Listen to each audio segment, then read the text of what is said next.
Welcome everyone. I'm sitting right now in Neuss in Germany at the R&D center at Yanfeng. And Yanfeng is a Chinese automotive supplier, which is, by the way, turning 90 years old this year. And they are known to be, let's say, leaders in interior design, in electronics, in passive safety, and many more areas.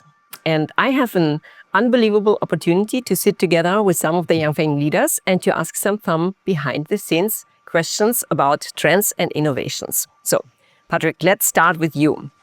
We already spoke a little bit about sustainability. What are the main drivers to take sustainability to the level to have that as a standard requirement? That's tricky. Yeah, thank you. I mean, that's a tricky question to start. I would say sustainability is a kind of a given. It's a goal for our society. It's not something can I choose this or not? We are committed to that as a company, and we are committed to be neutral by 2050 as an industry as well. So what does that mean for us, sustainability? It means that not only we are looking on how to improve the way we are producing parts, but also on the products themselves, how we can change materials. So we are introducing some natural fibers to replace glass fibers. We are introducing other bio-sourced materials. And maybe what is also more important now, is that we are working on circularity. What does that mean? That means that we need to also be concerned and focused on what will be the end of the life of the vehicles and what we will do with that car becoming a waste. And then we need to consider that we can take old components and we can reuse it with, of course, some transformations, so mechanical or chemical transformations, in order to make from that old component a new raw material for the next product. And that's what we do. So we do that with different kind of partners, because as you understand, it's not our job to make raw materials. So we got very good and strong partners to do that. And we innovate with them to be sure that we can make this circularity and the waste can be reused to make a new product. So we will close the loop like that. And I know even how you are closing the loop, because I know one of your new partners, this is already announced, of course, that's the previous CTO that basically had that role. So Trinity is one of the partners now, so which is, by the way, well known. So yeah, that's the combination that I make. Let's take one of the materials that you basically developed and take that as let's say, an example that luxury and sustainability and circularity and all of that combined can be also a, let's say, a buying driver for OEMs. I would love to speak about the EcoSkin Lux, and I'm quoting that because it's super remarkable what you actually achieved. So it is fully recyclable, first point.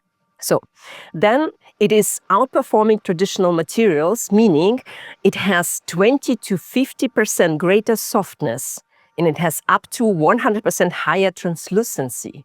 Like, how do we do that? I mean, is that not like facts speak for themselves and the OEMs should be running into your house, let's say, okay, give that material to us? Yes. Yeah, of course they should do that. I mean, the story is quite a long story. I mean, we have decades-long experience in surface technologies within our interior components. And I mean, that ranges from skins, from wrapping technology down to what EcoSkin is about, which is an injection molding skin. And I mean, what really helps us that we do continuous improvement over all of these years. We know what the end consumers are expecting. We know what the OEMs are expecting. We take the expertise that we have in-house with our non-material institute. So we have a non-institute in China that is focusing only on material research. And if we take that all together with the experts and combine it with those almost 3 decades long of experience, I mean, that enables us to come up with something like EcoSkin Lux. Mm-hmm. Which is really outstanding in the characteristic that you have and, let's say, all the requirements that you fit in. So in the past, it was actually quite stable demand for lightweight materials as well. And currently, I would like to know, like, where do we stand when it comes to lightweight? Is it still asked for, let's say, in the market? Yeah, I think it's kind of, as you said, intriguing to see that these criteria, the weight of the components, was very important in the past. But if you look carefully, it's still important because with the weight of the vehicles come also the energy you need, which is required basically to move the car. And then if you have a lighter product, you require less energy. And now with all this sustainability shift in our mobility industry, we have more and more electrical vehicles. And when we talk about then energy required to move the car or to heat the car or to have any kind of function in the car, if we can reduce the weight of a component, then we can require less energy and then you increase the range of the vehicles, which is something which is important to combine, let's say, compromise or constraints from the infrastructure and also the wish of customers not to go and plug their car very often. So the weight and lightweight components and materials is something we never give up. We always continue to work. As described by Andreas, it's also continuous improvement to see what kind of new materials or new design of the product will help us to have a lightweight component, and that can be on seats, that can be on instrument panel or door panel. So you see it can be on different materials from metal to plastic materials. And we are working on all directions because we think we can improve everywhere. Thank you very much. And actually, I would like to go now more into the details about certain features, let's say, that you are integrating. And Andreas, could you tell me a little bit more about the ShyTech and light integration in the modern cabins of the future? What can we expect there? Yeah, I mean, ShyTech is something that is very much driven by what we call the third place story, where the home and the work environment converges in the vehicle environment. So basically the vehicle becomes a third place where expectations of what you have in your home and what you have on your workplace, where those have to be in the interior of the vehicle.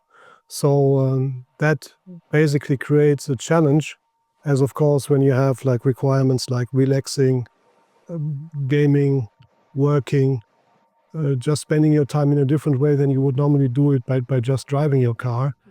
That creates, let's say, a lot of broad expectations of what needs to be in the interior, and that potentially creates what we would call a clutter, like a visual and technical clutter. So ShyTech is a good way to make sure that we reduce that clutter. Actually, by the end of all those panels, I have the feeling like it's easier to explain what you are not doing in developing for the, let's say, interior design and everything that is going into the cabin, let's say. So one more thing about the heating, integrated heating solutions, let's say, because you have so many capabilities. Now, really, like it is almost easier to say what you're not doing. No? So can you go on that, let's say, what you can offer your customers, OEMs, let's say, in the integrated heating solutions? Yes, sure. We were talking about range of a vehicle before.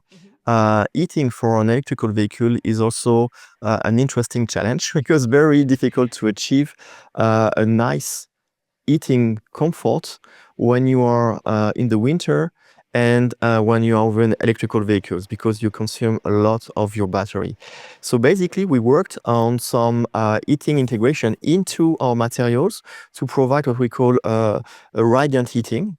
And what we do with that, we create a more like a cocoon of heat perceptions for the human body when you are seated in the car. So we can play with interior part, could be the door panel, could be also the seat.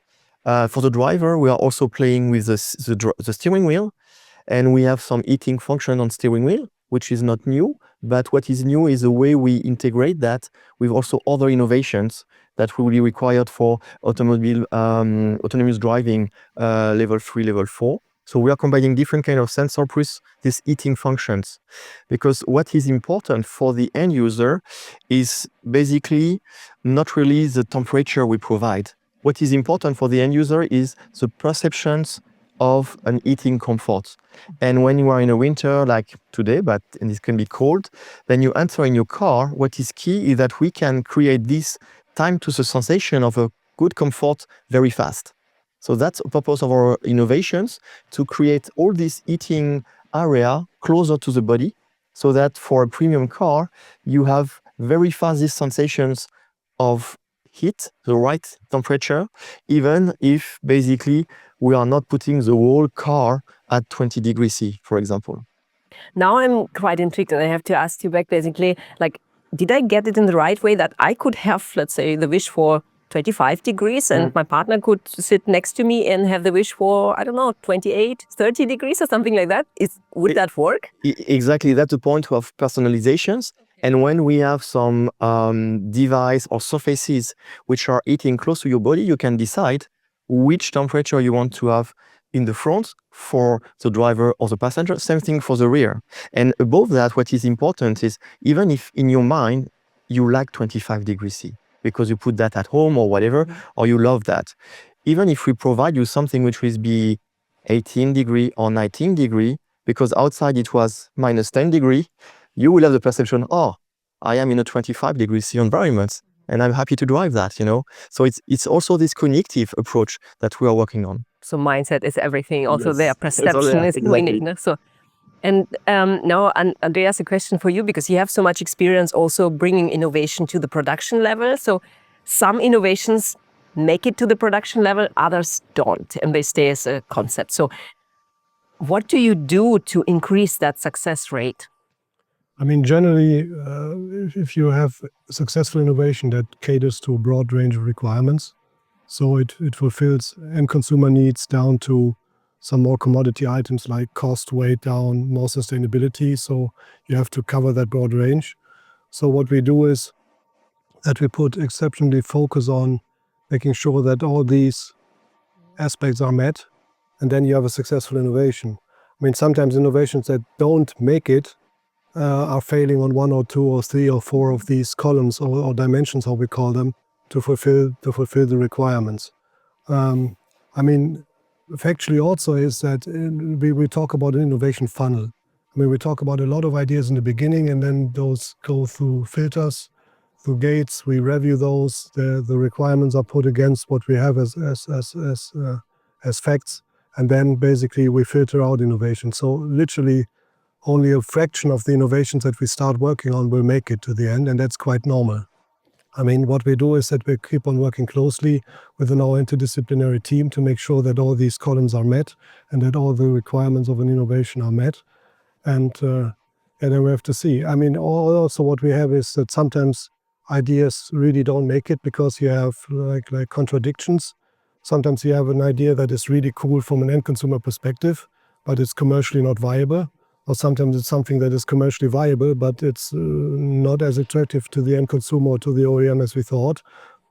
So that basically goes, we push the pause button on those one. But what's interesting also, since we monitor that over years, it's that sometimes conditions may change. So sometimes ideas that we had in the past become something that is viable now, or that is a cool opportunity in the future. So you never know. So generally, what differentiates good innovation from not successful innovation is that good innovation caters to the end consumer, it caters to the needs of the OEM, and it caters to the requirements that we have regarding cost, regarding weight, regarding sustainability, regarding comfort, or whatever. I mean, that's what success is about in innovation. What I take out from that is like, okay, some ideas make it to the production levels, others not yet. So they are basically stored as ideas for later and maybe developed still later. No? So it's always a thing about it. It's like if you watch the movie Back to the Future, it's like Doc Brown invents the flux capacitor in 1955, and he builds the time machine in 1985. So it took 30 years. So he had the idea, he didn't know what to do with it, and it took 30 years to build the time machine. So that's a little bit how we look at innovations. that's very nice parallel. Now no one is going to ever forget that, because we all watched that movie. So except for the very young generation. So too bad. Maybe you have to watch still. Thank you very much for your time and for answering my questions. It was a pleasure as always, and see you in the next panel. Thank you, Luminia. Thanks.